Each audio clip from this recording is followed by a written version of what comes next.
બાઇકનો overtake કરવા બાબતે યુવાન ઉપર છરી વડે હુમલો કરાયો હતો, જે ગુનામાં પોલીસે 2 આરોપીની ધરપકડ કરેલ છે. મળતી વિગત પ્રમાણે ગત તારીખ 13/2ના રોજ લીલાપર ગામ નજીક અનિલભાઈ રાઠોડ ઉપર અજાણ્યા શખ્સો દ્વારા છરી વડે હુમલો કરવામાં આવ્યો હતો, જે ગુનામાં પોલીસે હાલમાં બાલો પરમાર અને વનરાજ વાઘેલા નામના 2 શખ્સની ધરપકડ કરેલ છે. અને આ ગુનામાં એક બાળ કિશોર પણ સંડોવાયેલ હોવાનું પોલીસે જણાવ્યું છે.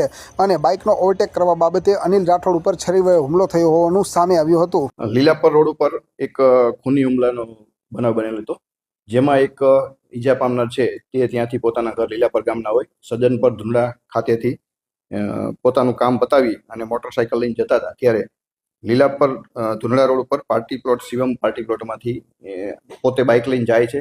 ત્યારે થોડીક આગળ જતા એને 3 બાઇકવાળા જે આવી અને ઓવરટેક કરવા બાબતે બોલાચાલી થાય છે. પછી થોડા આગળ લીલાપર રોડ ઉપર જઈ અને રોકી અને એની સાથે બોલાચાલી કરી અને છરીના 10 થી 12 જેવા ઘા મારી અને ગંભીર ઈજાઓ કરી અને ઈજા પામનારને રાજકોટ હોસ્પિટલ સારવાર હેઠળ છે. અને આ કામે 14 તારીખના રોજ ગુનો દાખલ થયેલો છે. 13 તારીખના રાત્રિનો બનાવ છે, જેના ફરિયાદી અનિલભાઈ ધનજીભાઈ રાઠોડે લીલાપરવાળા જેઓ સાહેબ છે પોતે એને હોસ્પિટલ લઈ ગયા હતા. એ આરોપીઓને અત્યારે હાલ ધરપકડ કરેલ છે. જેમાંના એક બાલો દીપકભાઈ પરમાર જે મોરબીમાં રહે છે, અને બીજો છે આરોપી વનરાજ ઉર્ફે અનુ કાળુભાઈ દેવી પૂજક, બંને અને એક બીજા સગીર વયના છે.